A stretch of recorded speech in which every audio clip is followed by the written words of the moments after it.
जैसे जैसे हमारी उम्र बढ़ती है, स्पेशली वुमेंस की, बहुत ज़रूरी हो जाता है कि हम एक हेल्दी लाइफस्टाइल और बैलेंस डाइट मेंटेन करें।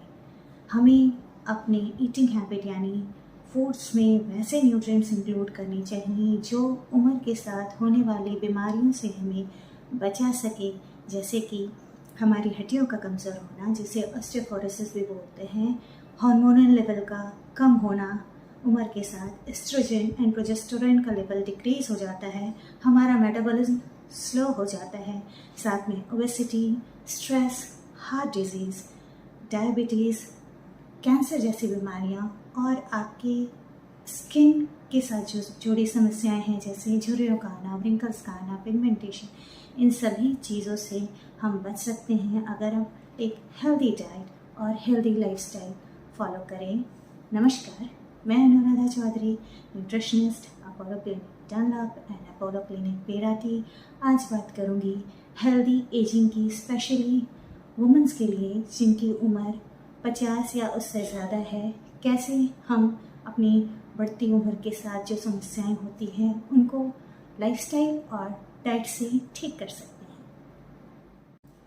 चलिए बात करते हैं अब उन सारे एसेंशियल न्यूट्रिएंट्स के बारे में जिन्हें 50 या उससे ऊपर की उम्र की औरतें अपने डाइट में शामिल कर सकती हैं।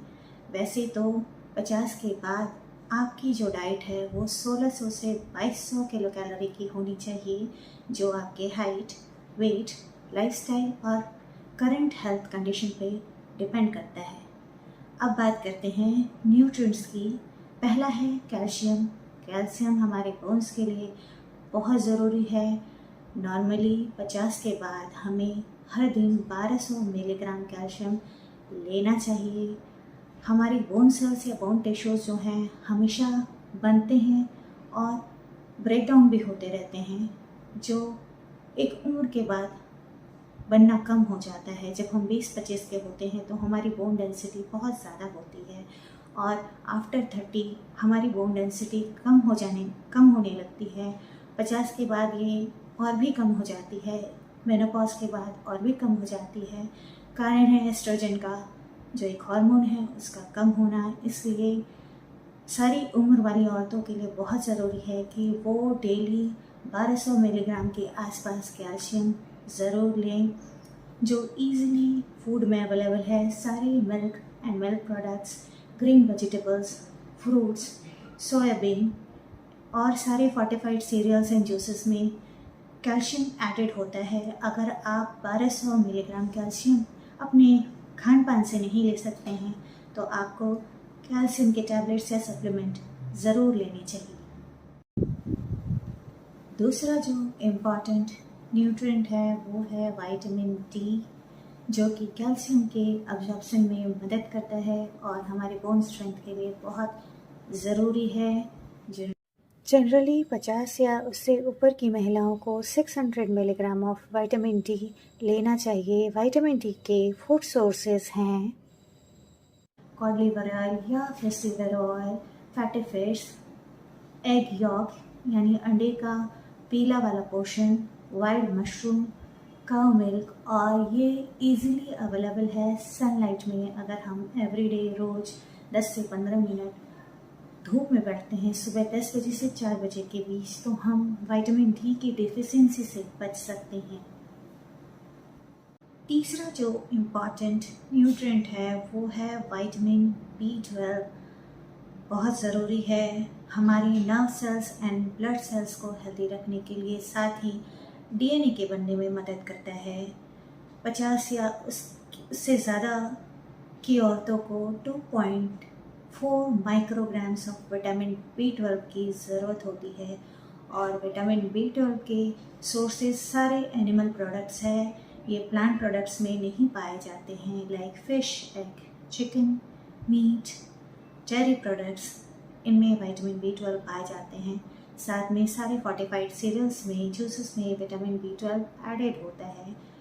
कभी कभी 50 के बाद विटामिन्स का, स्पेशली B12 का एब्जॉर्प्शन नहीं हो पाता है शरीर में, तो बहुत ज़रूरी है हम अपने डॉक्टर या डाइटिशियन को मिलें। अगर हम B12 की डिफिशियंसी से जूझ रहे हैं तो हम सप्लीमेंट या मेडिसिन भी ले सकते हैं। नेक्स्ट जो इम्पॉर्टेंट न्यूट्रिएंट है वो है मैग्नीशियम। 50 या उससे ज़्यादा की उम्र के औरतों को 320 मिलीग्राम मैग्नीशियम एक दिन में लेना चाहिए। मैग्नीशियम हमारे बोन्स और टिश्यूज़ में होते हैं और बहुत इम्पॉर्टेंट रोल प्ले करते हैं प्रोटीन सिंथेसिस में, मसल्स और नर्व्स के फंक्शन में, और साथ ही ये हमारे ब्लड प्रेशर को भी रेगुलेट करता है। मैग्नीशियम के फूड सोर्सेस है all green vegetables, dry fruits and seeds like almond, काजूज, peanuts, black beans. Soya milk में भी मैग्नीशियम पाई जाती है। पीनट बटर में भी मैग्नीशियम होता है। ये हमें इजीली फूड सोर्सेस से मिल जाते हैं। बहुत कम ही ज़रूरत पड़ती है कि हम मैग्नीशियम की सप्लीमेंट्स लें। नेक्स्ट जो इम्पॉर्टेंट न्यूट्रिएंट है वो है पोटेशियम। पोटेशियम हमारे नर्व्स, मसल्स, किडनी और हार्ट के फंक्शन में मदद करता है। साथ में पोटेशियम हमारे ब्लड प्रेशर को भी रिड्यूस करता है, जो आगे चल के स्ट्रोक और हार्ट रिलेटेड प्रॉब्लम्स का कारण बन सकते हैं। पोटेशियम के फूड सोर्सेस बहुत ज़्यादा है और बहुत इजीली अवेलेबल है। जनरली हमें पोटेशियम की सप्लीमेंट की ज़रूरत नहीं पड़ती। पोटेशियम इजीली सारे फ्रूट्स एंड वेजिटेबल्स में अवेलेबल है, लाइक पोटैटोज़, टोमेटोज़, बनाना, ऑरेंज और भी बहुत सारी फल और सब्जियाँ हैं जिनमें पोटेशियम भारी मात्रा में पाई जाती है। नेक्स्ट जो न्यूट्रिएंट है वो है प्रोटीन। जैसे जैसे हमारी उम्र बढ़ती जाती है, हम या 50 या उसके ऊपर जाते हैं, हमारा मसल मास कम होने लगता है, हम लीन होने लगते हैं, हमारे मसल्स वीक हो जाते हैं और हमारी स्ट्रेंथ कम हो जाती है। इसके लिए बहुत ज़रूरी है कि आप अपने डाइट में अच्छे अमाउंट में प्रोटीन लें। औरतों के लिए जिनकी उम्र 50 या उससे ज़्यादा हो, 45 से 50 ग्राम प्रोटीन रोज़ लेना ज़रूरी है। प्रोटीन के फूड सोर्सेस इजीली अवेलेबल हैं, वेजिटेरियन सोर्सेस हैं, पल्सेस, लेंथिल्स, सारी तरह की दालें, chickpeas, peas, milk and milk products and non vegetarian sources हैं, fish, chicken, egg and meet.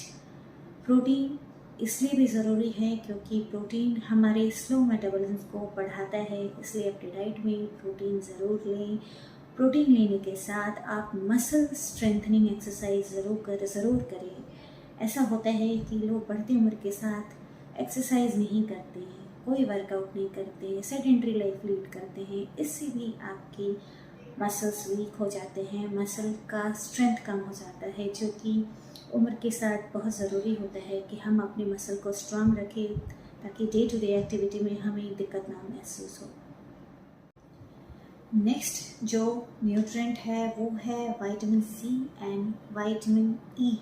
उम्र के साथ हमारे स्किन ड्राई एंड फ्रेगाइल होने लगते हैं, हमारे हेयर ड्राई होने लगते हैं, जिसे हम साइन ऑफ एजिंग बोलते हैं। ये दो ऐसे न्यूट्रिएंट्स हैं जो हमारे स्किन और हमारे हेयर का ख्याल रखते हैं, हमें व्रिंकल्स और साइन ऑफ एजिंग से बचाते हैं। साथ ही ये कोलाजन के बनने में भी मदद करते हैं। कोलाजन हमारे बॉडी के हर सेल्स, हर टिश्यूज़ में होता है, जो एक सपोर्ट देने का काम करता है। हर कनेक्टिव टिश्यू में होता है, हमारे हेयर में, स्किन में, हमारे लिगामेंट्स में, टेंडन्स में, हर जगह कोलाजन होता है। तो ये दो विटामिन्स कोलाजन के बनने में भी मदद करते हैं। ये दो विटामिन्स के साथ साथ एंटीऑक्सीडेंट्स भी हैं जो फ्री रेडिकल्स से लड़ने में मदद करते हैं। साइन ऑफ एजिंग कम करने के अलावा ये कैंसर जैसी बीमारियों से भी बचाते हैं। विटामिन सी इजीली अवेलेबल है सारे फ्रूट्स एंड वेजिटेबल्स में। Fruits, citrus fruits like oranges, आंवला, गुआवा, कीवी, इसमें काफ़ी मात्रा में विटामिन सी पाई जाती है।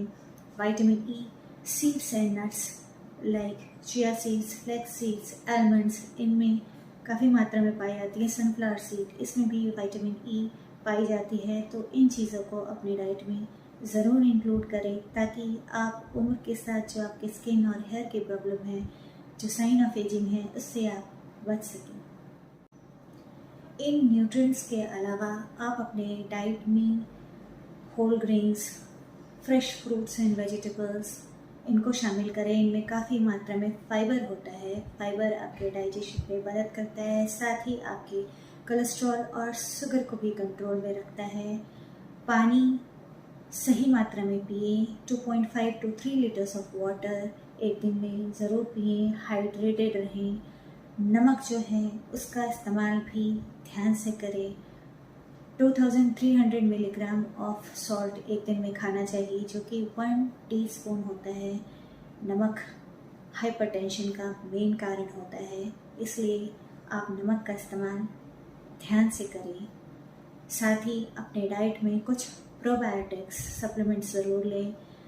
प्रोबायोटिक्स के नेचुरल सोर्सेस हैं all the fermented foods, curd, इनमें काफ़ी मात्रा में छाछ, लस्सी, इनमें काफ़ी मात्रा में प्रोबायोटिक्स पाए जाते हैं, जो आपके गट हेल्थ यानी आपके डाइजेस्टिव सिस्टम के लिए बहुत ज़रूरी होते हैं। आपके डाइजेशन को अच्छा रखता है, आपके गट हेल्थ को अच्छा रखता है। तो अपने डाइट में प्रोबायोटिक्स ज़रूर इंक्लूड करें। हाइड्रेटेड रहें।